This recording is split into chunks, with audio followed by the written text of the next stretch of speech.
Hello, fellow foodies, and welcome back. This is Dr. Cassandra Quave, and you're listening to Foodie Pharmacology, the science podcast for the food curious.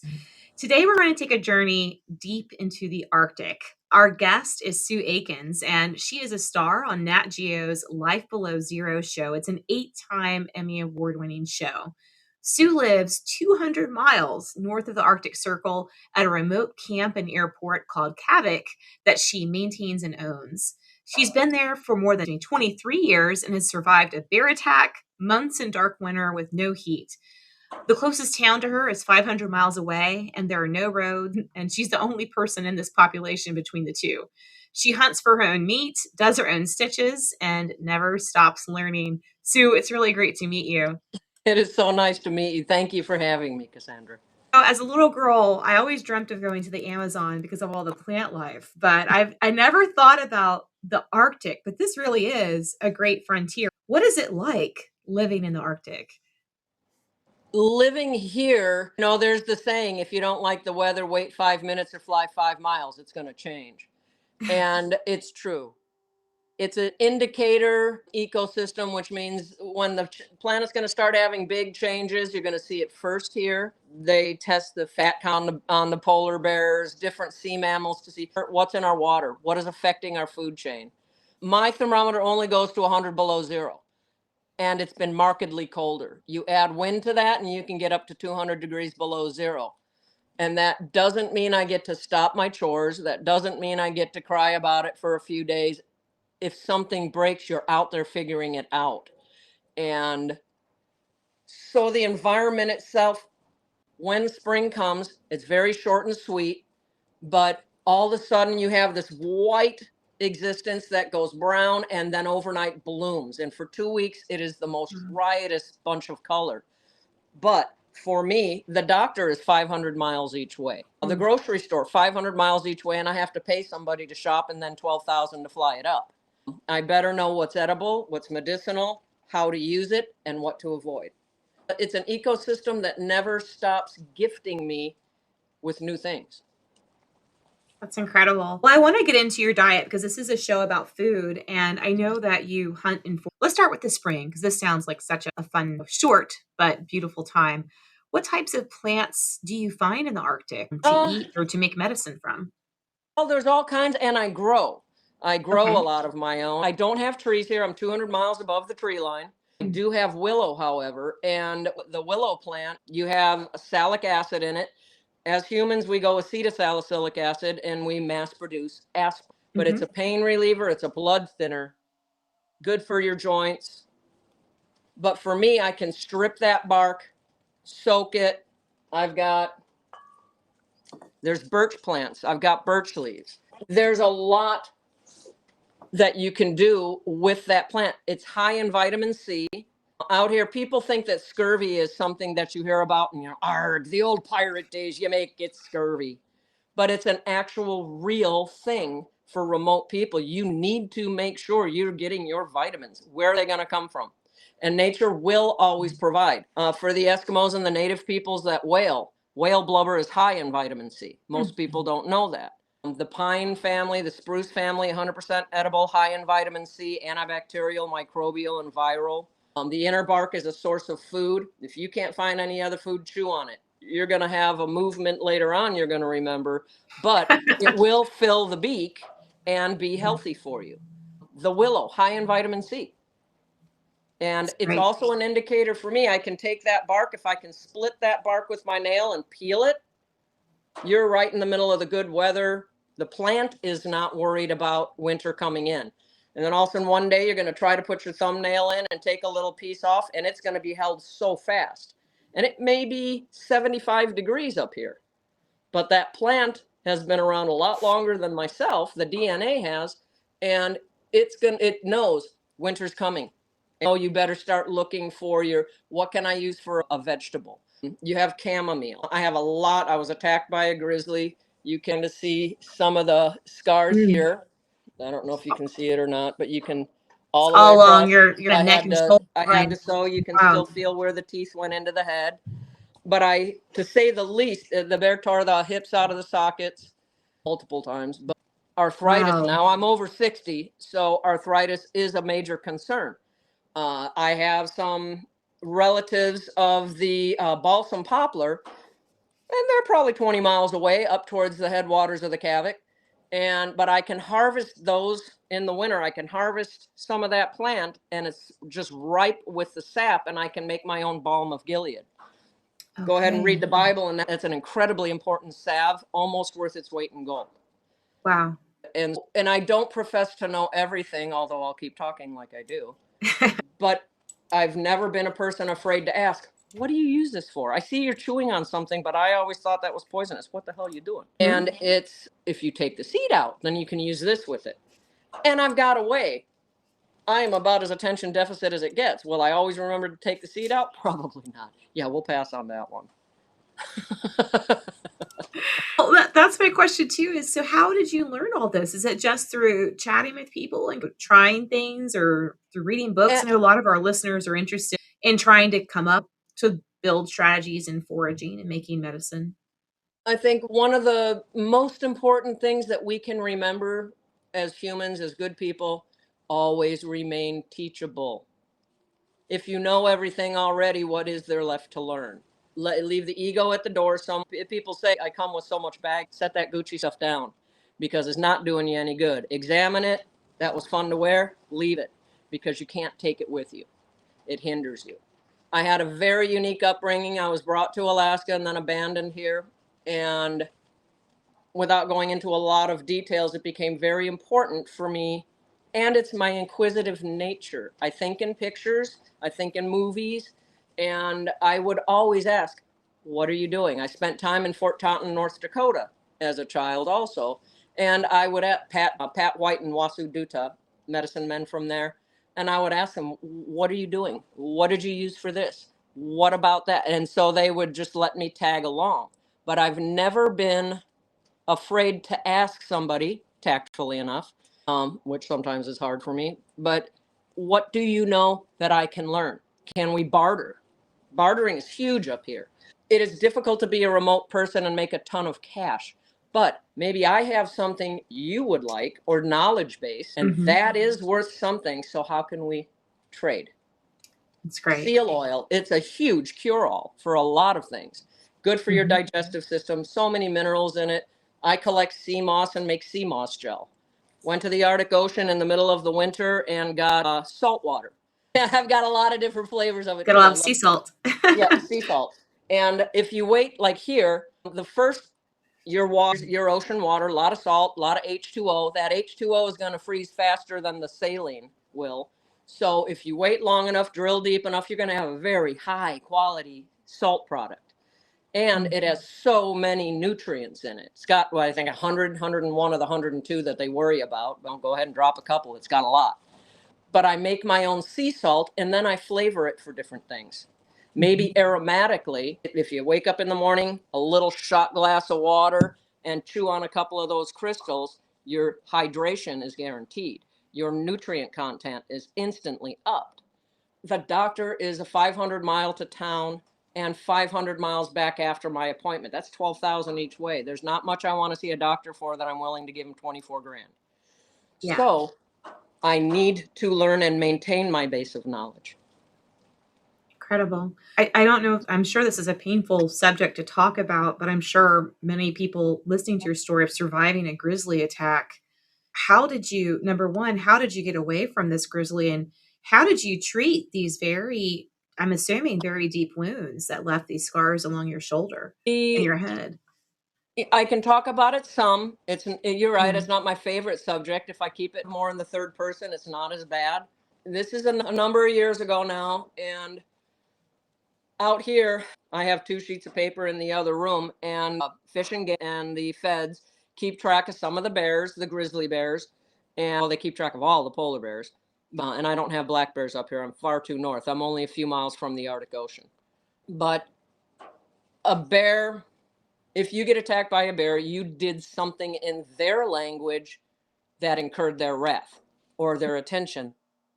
And you have got, a bear can do its charge at 60 miles an hour and sustain that for miles. You have no time.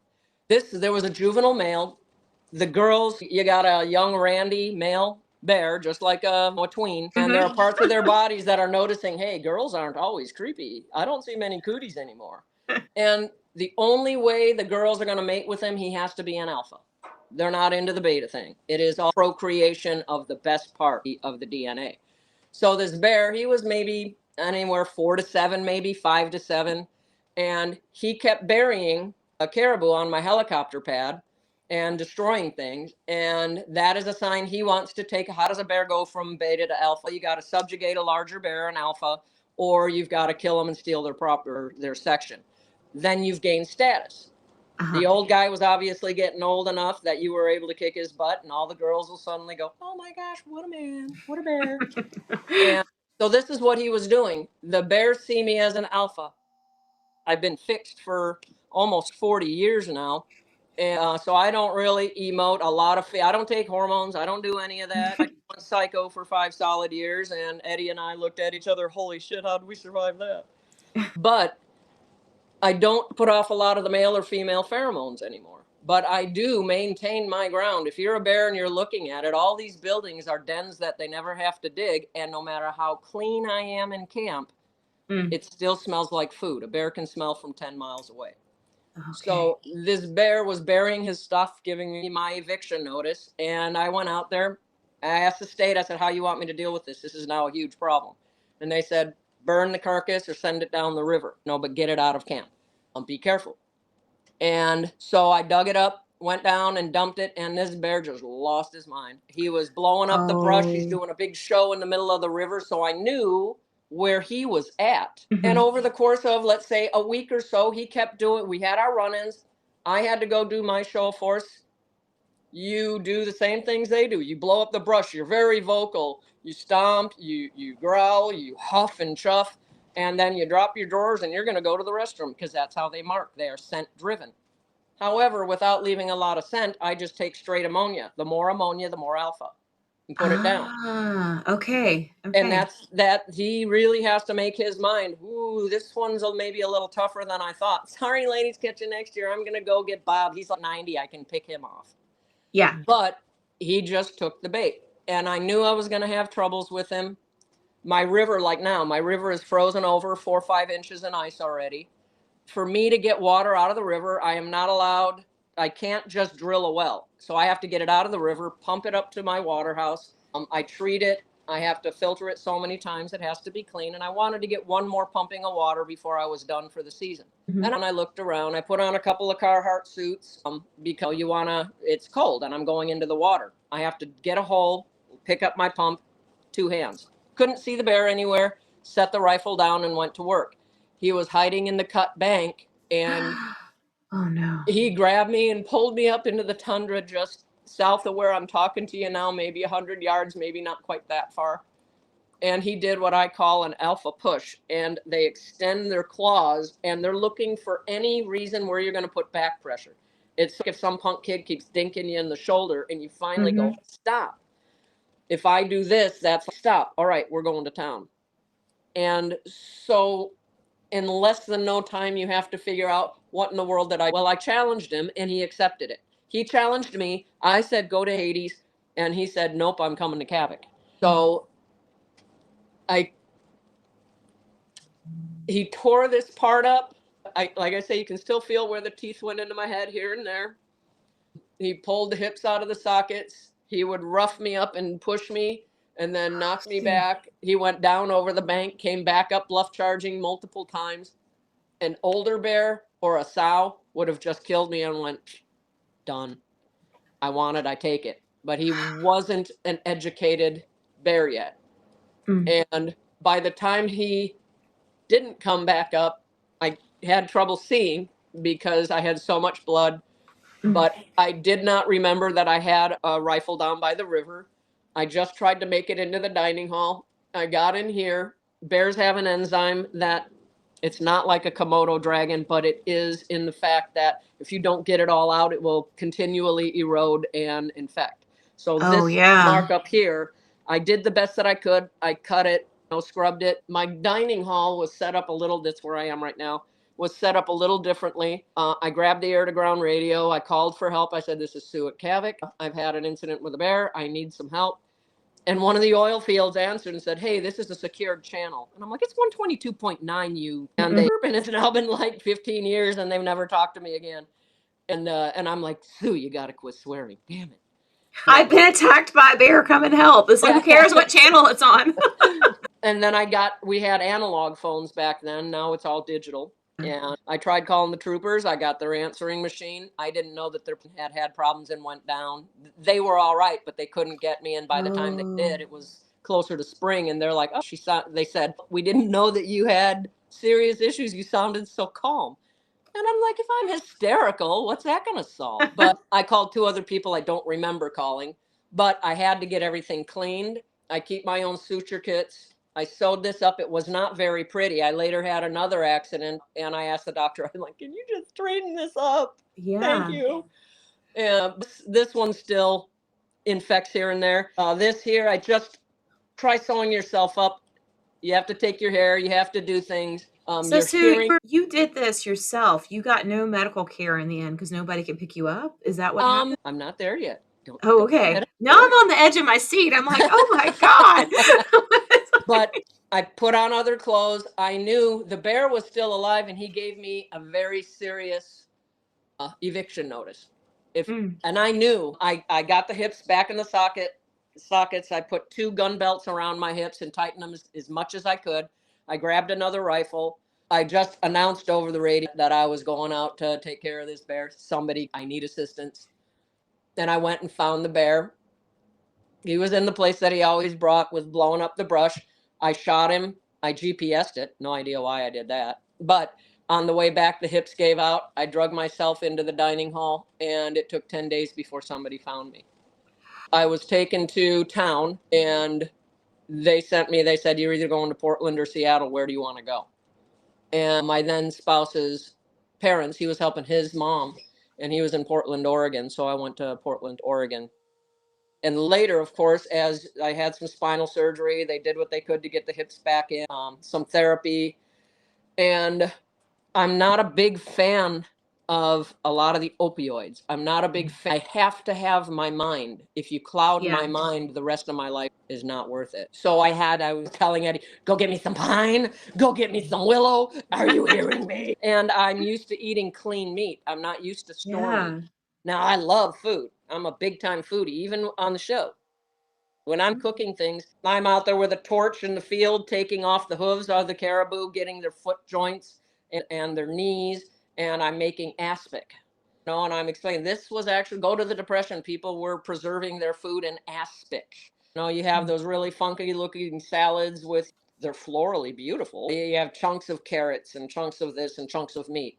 People nowadays go, really? And I said, it's like head cheese or anything. It's a preservative method. And if I can say where we're at on the planet now and where humanity is being somewhat inhumane to each other, there are widespread repercussions where I think it wouldn't be a bad notion that people relearn how to preserve without using electricity, how to make medicine, because who the heck can afford a doctor? But with the bear, it ended up, I was actually working with somebody else. And here, I bought the place from an old friend. And so it became a workman's comp case. And they put you in front of a panel of doctors and they're like, bear attack. Yeah, we don't hear that very often in Oregon. And should we even believe you? And I hold on to that thought. I picked up my phone. I called the guy that I was buying the camp from. I said, I need to come back home. This is what's happening. And he got upset about that. And I said, no, do you have a problem with me coming home? And he said, I want to tell these guys to go to Hades and I'm coming back. My life is there. I don't belong with these people. And he goes, can you do it? And I said, I don't know that I can't. And that's the only thing that I guarded against. So he said, yep, I'll get a plane ticket. And I said, fine. Hung up the phone. And I said, you people should be ashamed of yourself. You should be. Yes, there are people that take advantage of things. However, probably not like this. I said, it's a bit of a saving a dollar that you're keeping the medical field from progressing to a human field. But anyways, off sub. I don't know. You don't know as much about my work yet because this is our first time meeting, but I feel like we need to be talking a lot more. It's like I have all kinds of stuff that I make, and I'm like this hippie. I love it. I love If it. you go into my kitchen, I've got like crystal balls, and I've got all kinds. Impressed. I'm so impressed that you staved off infection and were able to sew yourself up good enough to last those 10 days on your own and not get serious infection. Did you use any herbs when you were treating those wounds while you were waiting, or was it just all like kind of disinfectant solution? When the hips gave out, I knew everything. Like any injury, 12 to 72 hours, you've got some swelling going to happen. Yeah. Before I totally became incapacitated, I threw water bottles on the floor, chips, and look, I run a business. That's the only way I can be here. I have water. I have some goodies. I have teas. I have all kinds of stuff. I can hunt for the meat that I eat, but I cannot serve it to a client or a guest. That's hunting for profit. You cannot profit from the death of the animal. You shouldn't. And so that's a law. But I threw as much as I could down. I also threw, like, I have, it's hard to see, but it's pine oil. Nice. I take any kind of a carrier. Let me see. Oh, yeah. I see the pine needles. Okay. Yeah. And I have some dragon's blood in there and whatnot. Nice. And moss. The moss out in the field. Grabbed some of that when I was dragging myself back. The moss in the field, it's antibacterial, antimicrobial. When I go hunting, like you see, I have a bandage here. You nick yourself. I'm skinning it. I'm taking care of all the meat that I can, making my bone broth. But if you nick yourself or you have the blood, get that moss from the ground and the lichen and start wiping it off.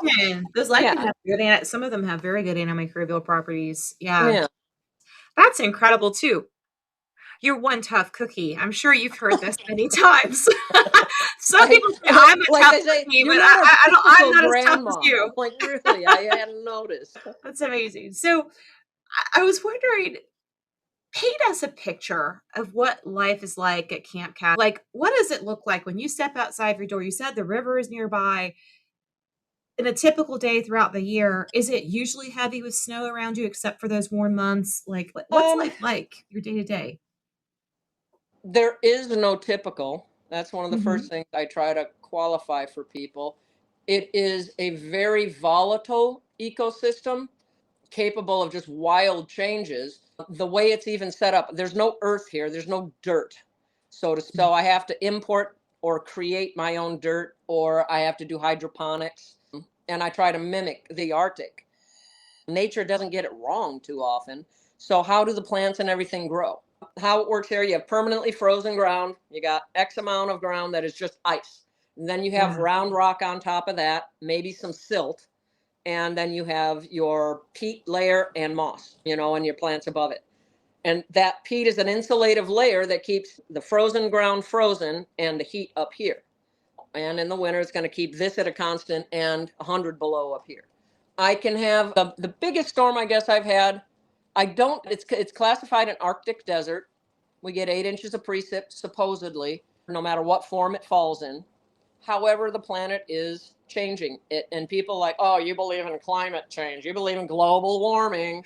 And I'm like, I would have a fossilized banana leaf if it hadn't have been a tad warmer here and there. Everything is always in a state of flux. And if you can't roll with it, you're going to get flattened by it. Pick your poison. Yesterday, it was beautiful. It was probably 30 degrees. I think I got up to 29 or 30. I was running around my t-shirt. I have to fuel. There's no tree line here. People are like, why can't you do what the others do and chop down trees for your fuel, for your heat? Trees. I'm like, there's no trees, man. And I could chop down some willow, but you would be stripping an ecosystem to try and make it through one winter. I get usually 10 months of winter, 9 to 10 months. Used to be that the last person I saw was sometime in August and the next one was in June. And so I have a lot of months I'm playing around by myself. Yesterday, I'm fueling, and here comes the wolf pack straight through on my helicopter pad in between me and the dining hall. And that's only 50, 60 yards away. And the big black wolf, he stops and he looks at me. He's over 20 now. And he's just as robust as he was at 10. And I'm going into my 24th year here. And he just looked at me and I looked at him and I'm like, Chill, dude. I've got a field hose. You do your fur thing. I'm doing mine, man. Good luck.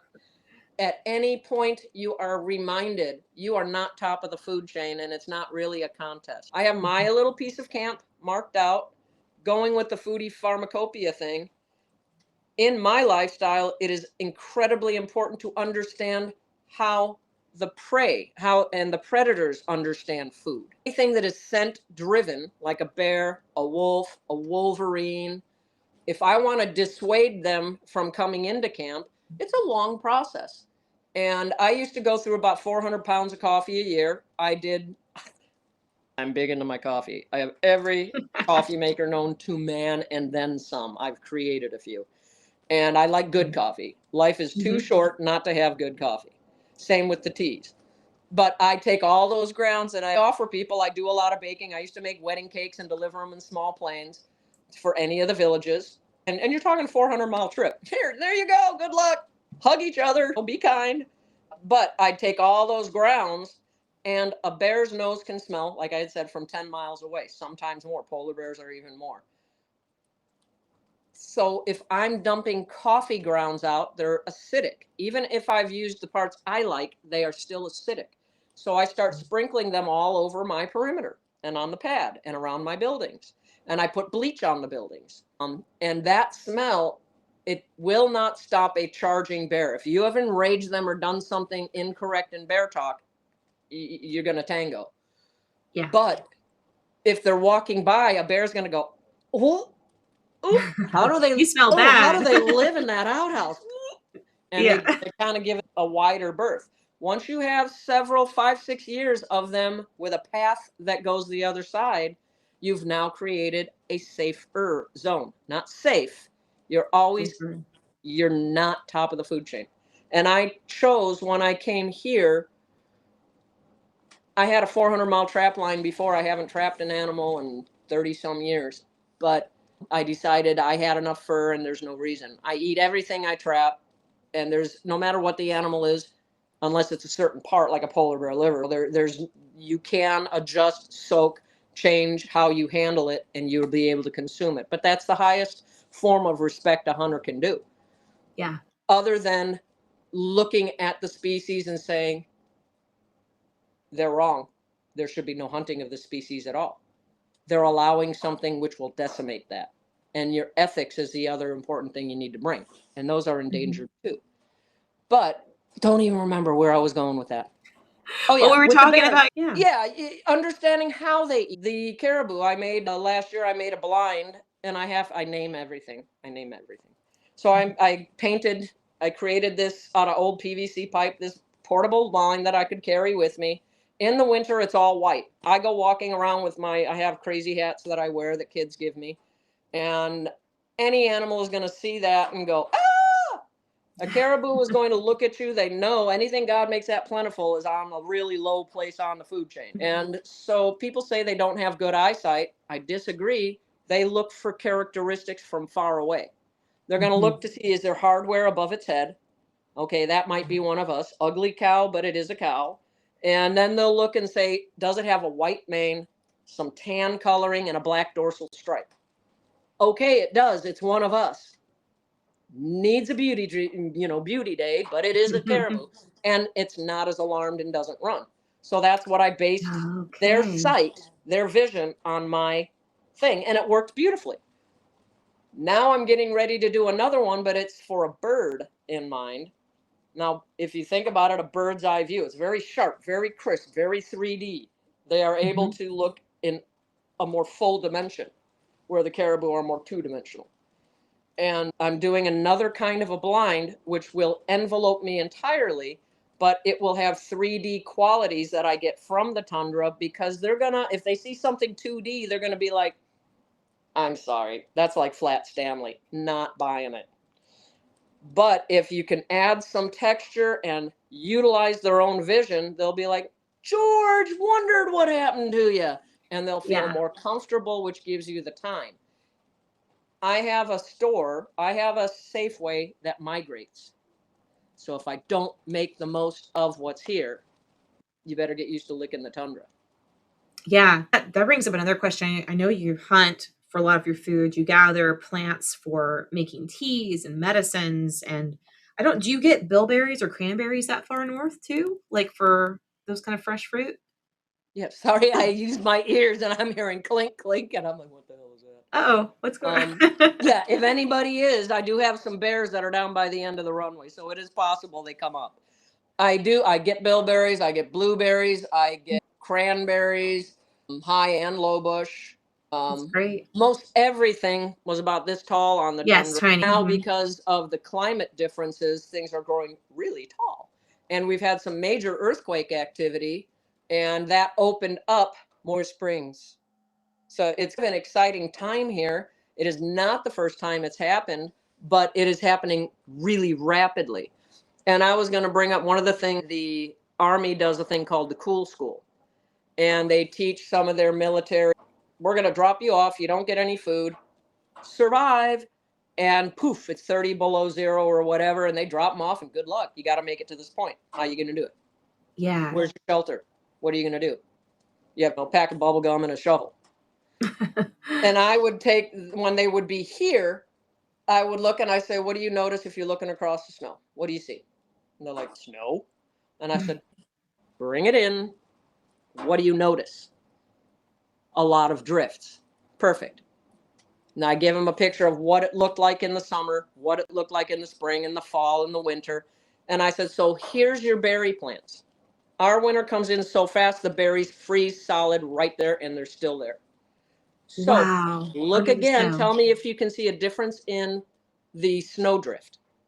You can.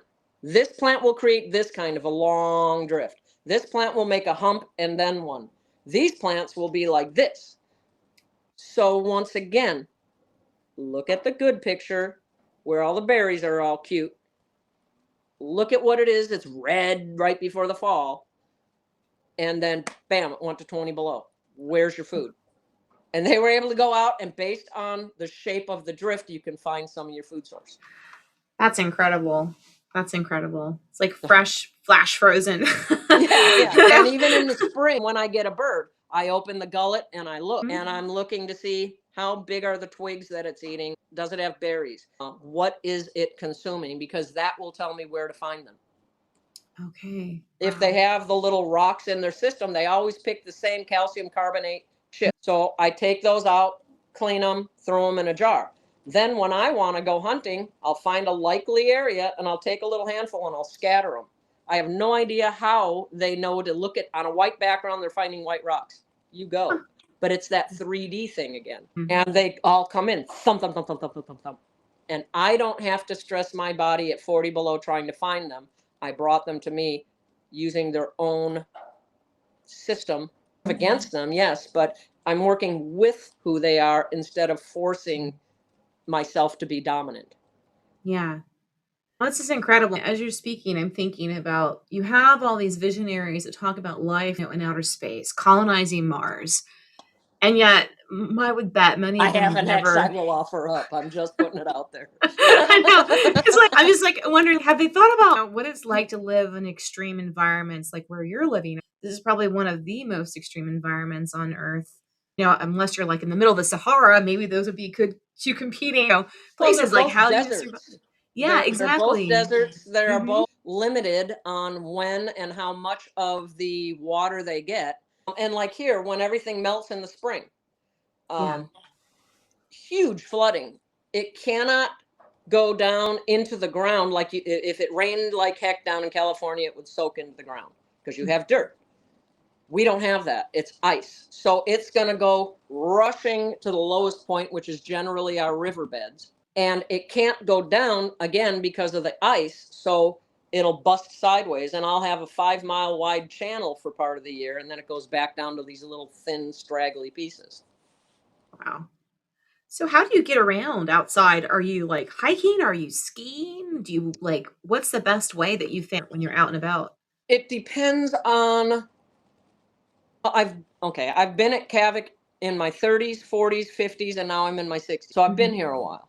When I was younger, and you're hiking everywhere, life happens and I break myself. I don't bounce anymore. I break. I bend. Yeah. So There's one episode where a barrel of fuel falls off the pallet, but it's highly explosive. So I have to run down there, pick it up. It's 585 pounds, and I pick it up and Oh put it my back gosh. on. Wow. I can't do that now. I still have a tremendous amount of strength, but I need to work smarter, not harder. I have skis, I have snowshoes.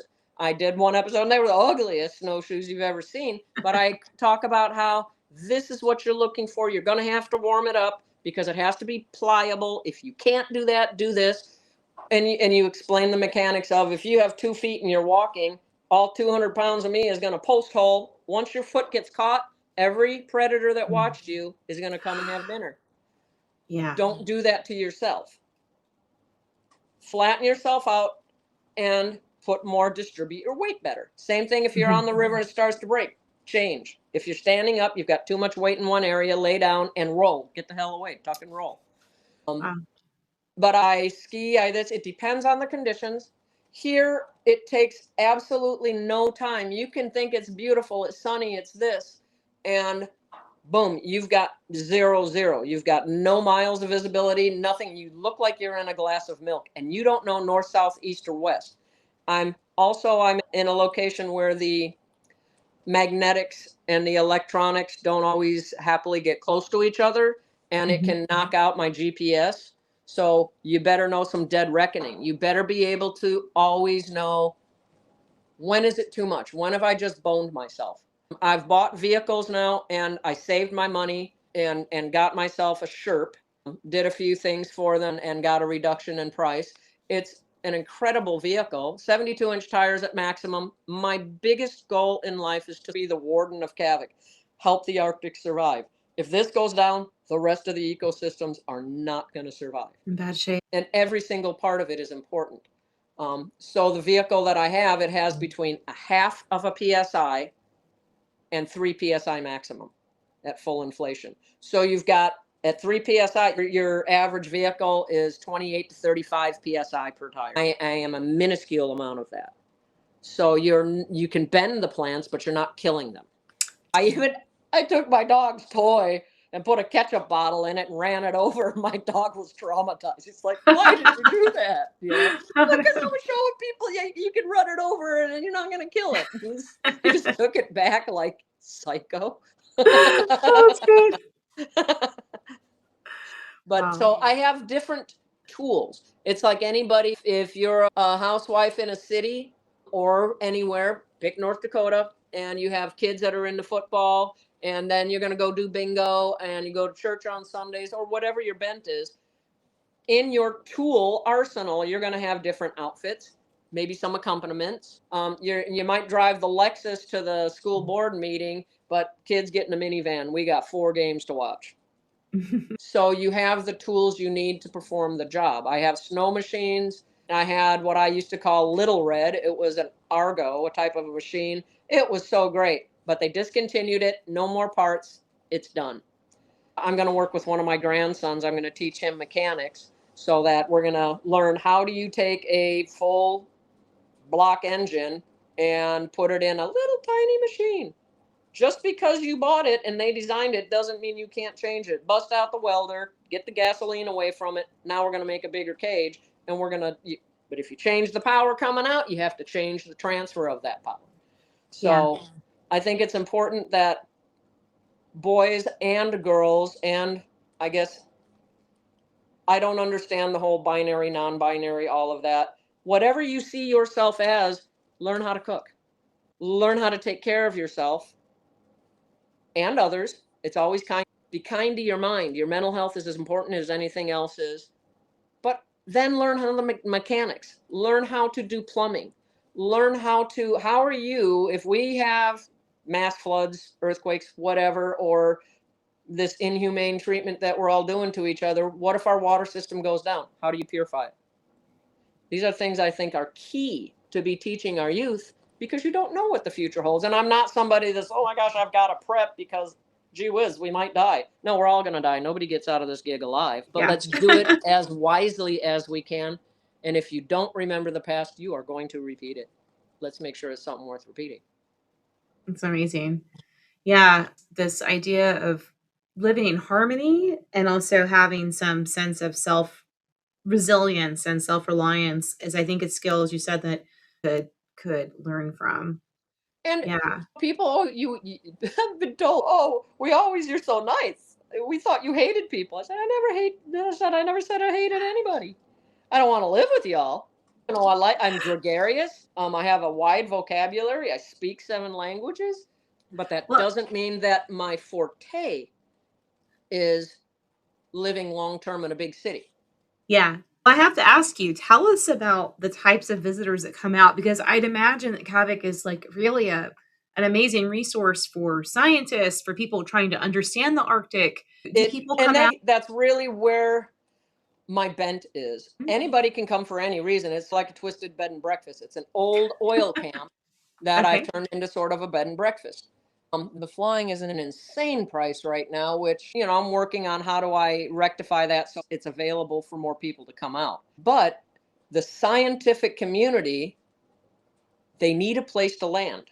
Uh-huh. And I think there are enough people out there more worried about making a 90% profit or 800% profit margin. If we can get the science out that improves the life and the education, then go for the 10% because it means a lot. Yeah. And that's what I do.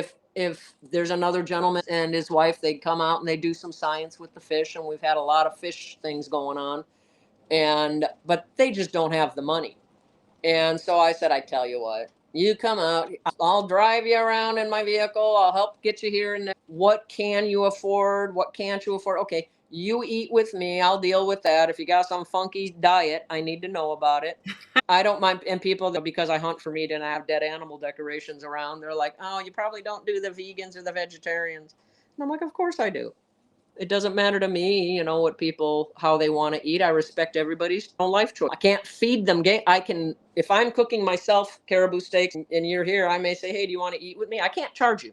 It's a gift. I'm gifting you with, hey, look at this. Look how clean this meat is. Mhm. Look how wonderful this is. Bear meat. The first time after the accident, it took me a long while before I would defend the property here, but I didn't actively go out and seek Yeah. entanglements.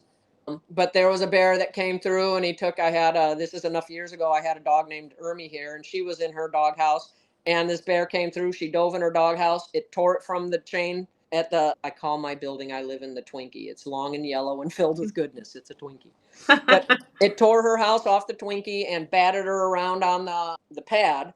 And I went out and it went and scared some of the kids. It charged at them and I shot at the ground and here this bear runs off. So there really wasn't any choice. I had to go aggressively. But again, if you're going to take something's life, I have a habit. I put heart rocks. I find these rocks naturally shaped like hearts, and there's a little ceremony thing I do each time, and I'll even get teary. And I'm a hunter, but taking a life should be a grave decision. It should be weighed, and it should carry. Yes. So I will use every single part that I can. Mhm. And do I make rugs? Yes. Do I make jackets? Yes. I gift things. I have a little boy with cancer. A lot of people don't know a lot of the money I make from the show. I was impacted in my life by cancer with one of my grandchildren and some other people. And I choose to help people with terminal illnesses and whatnot, especially children. But this one little boy, he is in remission, but he still has nightmares about what if he has to go back? What if I'm having nightmares about having to have treatments again? So I sent him a bear rug. And I always do it closed mouthed. I don't, they weren't being jerks when they were alive. They're just being bears. Yeah. So I I like that. closed the mouth but I sent it and I asked his parents ahead of time. And so he opened it up What? That's and he great. said, what? It's so big. And I said, now you've got something you've got to do. This is a protection bear. He says, he doesn't look mean. I said, no, I shot all the mean out of him. I said, but I said, he's a protection bear now. But the way this works, you go to sleep. That's when you're having your nightmares. Right? And he's like, yeah. And I said, he's going to go in with you. His spirit is still there. So you have to name him because bears are strong and they are protective. He's going to protect you, but You have to give him a name so you can call him back. And he goes, he's Bob. And I'm like, yes, he is. Bob the bear. Wow. Yeah. That's great. So he has him up on the wall now. But being able to, and I bring kids up, other kids, they're in remission. We went fishing down in Southeast Alaska. That was their dream. See whales, see eagles, fish. Yeah. And so I'm like, whatever. I know how to get another job. But what you're giving, like you say, foodie pharmacopoeia, it's food for the soul. It's food for the soul. When No, you have absolutely. the food and your soul is good, make the body good, make the mind good. It's a 3-part series. Amazing. Sue, I just want to thank you for sharing these experiences, not just with our stuff. I know you. I need to get up there. I need to get that $12,000 plane ticket to get to Kavik. And that'll hold a lot of people. And I try to split it, and I try to put people on my airplane. Oh, good. So it's like not first. You may get a visitor at some point. I'll come up when the plants are in bloom because that's my thing. Is the plants. We can make some medicine together. Oh, that would be wonderful. Yeah. But I just want to thank you for sharing your wisdom, sharing your experiences, sharing your very personal story of this very challenging point in your life too with this bear attack. And your resilience is inspiring. And I know that the folks listening are going to really enjoy this. And for those that haven't seen your show, can you tell us a little bit about it? It's on Nat Geo, Life Below Zero. Nat Geo, Disney Plus. We are now, I think we're filming season 23. Amazing. Just starting to. We had 2 seasons a year, and now we're down to 1.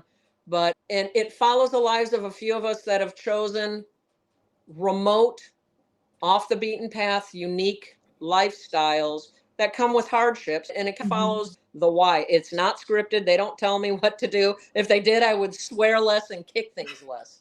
But you get what you get with me. I'm fairly direct. You'll always know where you stand. It won't be there's not a lot of mystery involved other than it's like I tell people, yeah, now that you've met me, they're like, oh, we thought it was like nobody talks like that. And then we met you.